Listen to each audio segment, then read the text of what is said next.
तो दोस्तों, आज हम लोग एक और चैप्टर कंप्लीट करने वाले हैं दिल्ली सल्तनत के बारे में। ठीक है, तो वीडियो शुरू करने से पहले आप लोग से रिक्वेस्ट है कि मेरे चैनल का नाम है अंसारी जीएस एकेडमी, तो इसको आप लोग सब्सक्राइब कर लीजिए, क्योंकि जीके जीएस और मैथ रीजनिंग से रिलेटेड सवाल आपको मिलता रहेगा जो Indian coast guard, merchant navy, Indian air force से रिलेटेड है।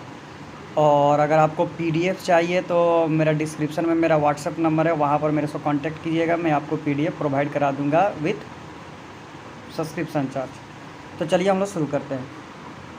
नंबर 1 कि दिल्ली सल्तनत का शासन कब प्रारंभ हुआ था, तो 1206 ईस्वी में दिल्ली सल्तनत प्रारंभ हुआ था। नंबर 2 है दिल्ली के सल्तनत का पद संभालने से पहले बलबन किस सुल्तान का प्रधानमंत्री था, तो नसीरुद्दीन का प्रधानमंत्री था। नंबर 3 है निम्नलिखित में से दिल्ली का पहला प्रभुत्व संपन्न सुल्तान कौन था, तो इल्तुतमिश था। ठीक है, इल्तुतमिश ने बहुत अच्छा काम किया था, ये रजिया सुल्तान का वो था। तो निम्नलिखित में से किसको शक्तिशाली नोबलों के एक समूह चिहालगानी के विनाश का श्रेय दिया जाता है, तो बलबन को। बलबन ने क्या किया था, तो विनाश किया था। नंबर 5 है दिल्ली सल्तनत का उद्धारक कौन था, तो इल्तुतमिश था। ठीक है, इल्तुतमिश ने दिल्ली सल्तनत का उद्धारक किया था। ठीक है, नंबर 6 की बात कर ले, निम्नलिखित में से किसे भारत का तोता कहा जाता है, तो अमीर खुसरो को। बहुत इंपॉर्टेंट क्वेश्चन है, इंडियन कोस्ट गार्ड 2018 में पूछा था। दिल्ली सल्तनत का वो सुल्तान जिसे लाख बख्श के नाम से जाना जाता है, तो कुतुबुद्दीन ऐबक। कुतुबुद्दीन ऐबक की बेटी का नाम रजिया सुल्तान था, और रजिया सुल्तान का जो हस्बैंड था उसी को इल्तुतमिश कहा जाता था। नंबर 8 की बात करें, निम्नलिखित में से किसने दिल्ली को सल्तनत की राजधानी के रूप में स्थापित किया था, तो इल्तुतमिश ने। इल्तुतमिश ने दिल्ली को अपनी राजधानी बनाई थी। सुल्तान कुतुबुद्दीन ऐबक की मृत्यु कैसे हुई थी, तो उसके एक महत्वाकांक्षी कुलीन व्यक्ति ने छुरा मारकर उसकी हत्या नहीं की थी, बल्कि चौगना खेलते समय घोड़े से गिरने के कारण उसकी बेचारे की मृत्यु हो गई थी। और जो आजकल अंग्रेज खेलते हैं वही घोड़ा से गिर के मृत्यु हो गया था। इल्तुतमिश ने बिहार में अपना पहला सूबेदार किसे नियुक्त किया था, तो मलिक जानी को। नंबर 11 की बात कर ले, रजिया बेगम को सत्याच्युत करने में किसका हाथ था, तो तुर्कों का। तुर्कों ने ही रजिया सुल्तान को हराया था। नंबर 12 है दिल्ली के सुल्तान बलबन का पूरा नाम क्या था, तो गयासुद्दीन बलबन। नंबर 13 की बात कर ले, दिल्ली के किस सुल्तान के विषय में कहा गया है कि उसने रक्त और लोह की नीति अपनाई थी, तो बलबन ने लोह और रक्त की नीति अपनाई थी। जैसे उधर बिस्मार्क ने अपनाया था, इधर इसने अपनाया था। नंबर 14 दिल्ली पर राज करने वाली प्रथम महिला शासिका कौन थी, तो रजिया सुल्तान थी। ठीक है, बहुत ही इंपॉर्टेंट ये क्वेश्चन है। नंबर 15 की बात कर ले, सुल्ताना रजिया इल्तुतमिश की क्या लगती थी, तो पुत्री लगती थी। ये क्या थी, तो इल्तुतमिश की पुत्री थी। राजा देवी अधिकार को संपन्न है, इसमें मिलता जुलता सिद्धांत राजा की गरिमा, इस दूसरे सिद्धांत को प्रतिपादन किसने किया था, तो बलबन ने किया था। नंबर 17 की बात करें, निम्नलिखित को दिल्ली पर उनके मानसिक के अनुसार समझाइए कि माने सबसे पहले उसमें कौन आता है। तो सबसे पहले कौन आता है, तो इल्तुतमिश आता है, उसके बाद रजिया सुल्तान आती है उसकी बेटी, और उसके बाद आपका नसीरुद्दीन आता है, और लास्ट में बलबन आता है, गयासुद्दीन बलबन। 18 की बात करें, स्वर्ण मंदिर का निर्माण किसने किया था, तो अर्जुन देव ने स्वर्ण मंदिर का निर्माण करवाया था। ठीक है, बहुत लोग बोलते हैं कि ये मैं आपको जब पढ़ाऊँगा तब आपको समझ में आएगा वहाँ पे। नंबर 19 की बात कर ले, हजरत निजामुद्दीन, इसको मिलान करना है। ठीक है, तो मिलाने वाला तो मैंने ऑलरेडी मिला दिया है कि सूफी संत थे क्या थे। नंबर 20 की बात कर ले दोस्तों, निम्नलिखित में से कौन सा विद्वान भारत में महमूद गजनवी के साथ जुड़ा था, तो अलबुर्नी उनके साथ गया था और उनकी आत्मकथा को लिखा था। नंबर 21 की बात कर ले, पुराणों का अध्ययन करने वाला प्रथम मुसलमान कौन था, तो दारा सिको था। ठीक है, दारा सिको किसका पुत्र था वो भी मैं आपको बताऊंगा। अलबुर्नी किसके शासनकाल में इतिहासकार बना था, तो मोहम्मद गजनवी के शासनकाल में। नंबर 23 की बात कर ले, निम्नलिखित मुस्लिम लेखकों में से किसने संस्कृत का अध्ययन किया था, तो अलबुर्नी भारत आकर संस्कृत का अध्ययन किया था। नंबर 24 प्रसिद्ध पारसी वर्ष नवरोज को भारत में निम्नलिखित में किसने प्रारंभ किया था, तो बलबन ने। नंबर 25 महमूद गजनवी ने भारत पर कितनी बार आक्रमण किया था, 17 बार, और 16वां जो आक्रमण था उसका बहुत इंपॉर्टेंट है, मैं आपको पढ़ाया था, आप जाकर देखिए। तराइन का प्रथम युद्ध कब हुआ था, तो 1191 ईस्वी में हुआ था। निम्नलिखित में से किस राजपूत राजा ने मोहम्मद गौरी को पहली बार हराया था? तो बेघल के भीम ने। नंबर 28, आत्मकथा शाहनामा के लेखक कौन थे? तो अकबर थे। अकबर ने अपनी आत्मकथा शाहनामा की रचना की थी अपने हाथों। नंबर 29, शाहनामा एक फारसी कवि द्वारा लिखी गई किस सम्राट की आत्मकथा थी? तो महमूद गजनवी। उस शाहनामा है बहानामा लिखा गया है। नंबर 30, चंगेज खान किस देश का निवासी था? तो मंगोलिया का चंगेज खान। चंगेज खान के नेतृत्व में मुगलों ने भारत पर किसके शासनकाल में आक्रमण किया था? तो इल्तुतमिश के शासनकाल में। नंबर 32, दिल्ली की सल्तनत को मुख्य बाहरी खतरा था किन से? तो किसी से भी नहीं था।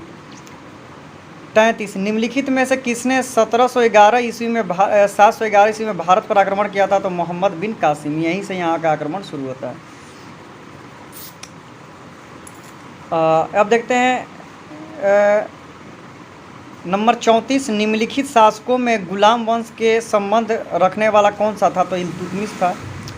कुतुब मीनार की ऊंचाई कितनी थी? तो 238 फीट थी। ये बहुत दफ़ा पूछ चुका है, ठीक है। नंबर 36 की बात कर ले। कुतुबुद्दीन गुलाम वंश का संस्थापक था, वह किसका गुलाम था? तो मोहम्मद गौरी का। मोहम्मद गौरी का गुलाम था, इसे शासन दे दिया गया था। 2.5 दिन का झोपड़ा किसने बनाया था? तो कुतुबुद्दीन ऐबक ने रैन बसेरा के रूप में बनाया था 2.5 दिन का झोपड़ा। नंबर 38, भारत में गुलाम वंश का संस्थापन कौन था? तो कुतुबुद्दीन ऐबक था। नंबर 39, दिल्ली सल्तनत के किस सुल्तान ने सर्वप्रथम अस्थायी सेना का निर्माण किया था? तो अलाउद्दीन खिलजी। बहुत ही इसका जीवनी इंटरेस्टिंग है, पढ़िएगा। महमूद गजनवी के भारत पर आक्रमण का उद्देश्य क्या था? तो मध्य एशिया के एक बड़े साम्राज्य की स्थापना एवं धन प्राप्त करना ही उसका मुख्य उद्देश्य था। कुवत उल इस्लाम मस्जिद का निर्माण तो कुतुबुद्दीन ऐबक ने करवाया था। नंबर 42,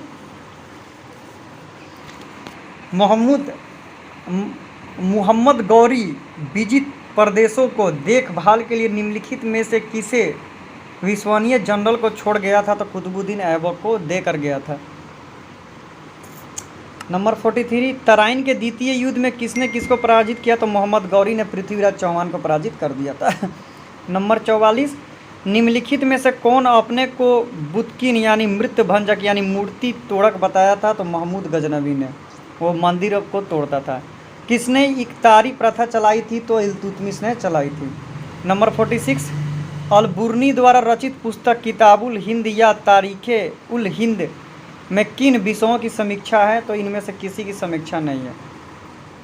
नंबर 47, निम्नलिखित में से कौन सा कथन बलबन के संबंध में असत्य है? कोई भी नहीं। मोहम्मद गौरी किस वंश का था? तो भंसावनी वंश का था। यंसावनी वन है, ये भंसावनी वन हो गया। भारत का वह पहला शासक कौन था जिसने मोहम्मद गौरी को पराजित किया था? तो सोलंकी भीष्म द्वितीय, मैंने पहले ही बताया था। नंबर 50, भारत में मुस्लिम राज्य का संस्थापक मोहम्मद गौरी को माना जाता है, परंतु भारत में स्वतंत्र मुस्लिम राज्य का संस्थापक किसे माना जाता है? तो कुतुबुद्दीन ऐबक को। नंबर 41, तबकात-ए नासरी का लेखक कौन थे? तो मिनाहुल उस सिराज थे। नंबर 52, सल्तनत काल के सिक्के टंक एवं जीतल किन धातुओं के बने होते थे? तो ये चांदी तांबा के बने होते थे। 53, भारत में पोलो खेल का प्रारंभ हुआ तुर्कों द्वारा। 54, दिल्ली के खिलजी के सुल्तान थे, तुर्क के थे। मलिक काफूर जनरल था अलाउद्दीन खिलजी का। मलिक काफूर वो जो पद्मावत होगा उसमें देखिएगा मलिक काफूर का जिक्र होगा पद्मावत फिल्म में। 56, मदुराई तक सफलतापूर्वक बढ़ने वाला दिल्ली का जनरल कौन था? तो मलिक काफूर था। नंबर 57, भारत में प्रथम बार प्रतीक मुद्रा डैश द्वारा चलाया गया था? तो मोहम्मद बिन तुगलक द्वारा चलाया गया था। अब आ जाते हैं 58 पर। स्वयं को दूसरा सिकंदर यानी सिकंदर सानी किसने कहा था? तो अलाउद्दीन खिलजी ने। सल्तनत की वह विशालतम अस्थायी सेना का जिसका भुगतान सीधा राज्य द्वारा किया जाता था, अलाउद्दीन खिलजी ने सैनिकों को वेतन देना शुरू किया था। बाजार विनिमय प्रणाली, अलाउद्दीन खिलजी बेचारा बहुत ज़बरदस्त ये नियम लगाया था बाजार नियंत्रण को। 61, वह सुल्तान कौन था जिसने खलीफी के आधार को इनकार कर दिया? यार ये खलीफा है, ठीक है, खलीफी लिख दिया है। तो अलाउद्दीन खिलजी ने कहा कि खलीफा कोई नहीं होता है। 62, निम्नलिखित में से बलबन से लेकर गयासुद्दीन तुगलक तक सभी सुल्तानों के संरक्षण का किसको भोग मिला? तो अमीर खुसरो को। 63 किस कारण से मोहम्मद बिन तुगलक असफल हुआ? वह वैश्विक था, वो उल्टा तरीके से सोचता था, ठीक है। 64 वर्तमान दौलताबाद जहां मोहम्मद बिन तुगलक ने दिल्ली से राजधानी को स्थानांतरित किया था, किसके समीप था? तो औरंगाबाद में। 65 ब्राह्मणों पर जजिया कर लगाने वाला सुल्तान कौन था? तो फिरोज तुगलक था। जजिया कर वो आपको पता है कि वो ज़बरदस्त कर रहे हैं, मैं आपको पढ़ाऊँगा। कुतुब मीनार को जैसे हम आज उसे देखते हैं अतः वह पुनर्निर्माण किया गया था, तो फिरोज शाह तुगलक द्वारा। 64 सुल्तानों को सबसे अधिकतम ऐसा हुआ, तो सबसे ज़्यादा शासन किया था तुगलक वंश ने। 69 यात्री इब्न बतूता कहाँ से आए थे? तो मोरक्को देश से आया था। 70 इब्न बतूता किसके शासनकाल में भारत आया था? तो मोहम्मद बिन तुगलक के द्वारा। दिल्ली सल्तनत का राज्यकाल कब समाप्त हो गया? तो 1526 में जब पानीपत का युद्ध हुआ तब समाप्त हो गया था। नंबर 72 सूफी वादों में किसका नाम आता है? तो सिलसिला का नाम आता है। सूफी परंपरा में पीर से क्या है? सूफियों के गुरु को पीर कहा जाता है। विजयनगर राज्य की स्थापना किसने की थी? तो संगम वंशों ने की थी, ठीक है। विजयनगर के भाषकों को प्रोत्साहित किया था तमिल, तेलुगु और संस्कृत भाषा में। विजयनगर के मध्यकालीन नगरों को आजकल क्या कहा जाता है? तो हम्पी कहा जाता है। ये बहुत बार पूछा है, आईएएस में भी हम्पी का जिक्र है, ठीक है। 78 1420 ईस्वी में विजयनगर साम्राज्य में आने वाली इटली यात्री को क्या था? तो निकोलस डी कॉन्टी था। कृष्णदेव राय ने कौन सी पुस्तक लिखी थी? तो अमुक्त मलयाद। अमुक्त मलयाद किसकी कृति है? तो कृष्णदेव राय की। तालीकोटा की प्रसिद्ध लड़ाई कब हुई थी? तो 1565 में। ये बहुत इंपॉर्टेंट है, ठीक है। निम्नलिखित में से बहमन भाषकों से बीजापुर के प्रसिद्ध गोल गुंबज का निर्माण किसने किया था? तो आदिल शाह ने गोल गुंबज का निर्माण कराया था। नंबर 83 चित्तौड़ का कार्ती स्तंभ किसने बनाया था? तो राणा कुंभा ने बनाया था। बहमनी राज्य का संस्थापक कौन था? अलाउद्दीन बहमन शाह। ये भा लिखा गया, शाह होगा, ठीक है। अलाउद्दीन खिलजी ने मूल्य नियंत्रण नीति किसके भले के लिए लागू की थी? तो सैनिकों के लिए लागू की थी, भत्ता मिलेगा। राजस्व सुधारों को सर्वप्रथम किसने चलाया था? तो अलाउद्दीन खिलजी ने चलाया था।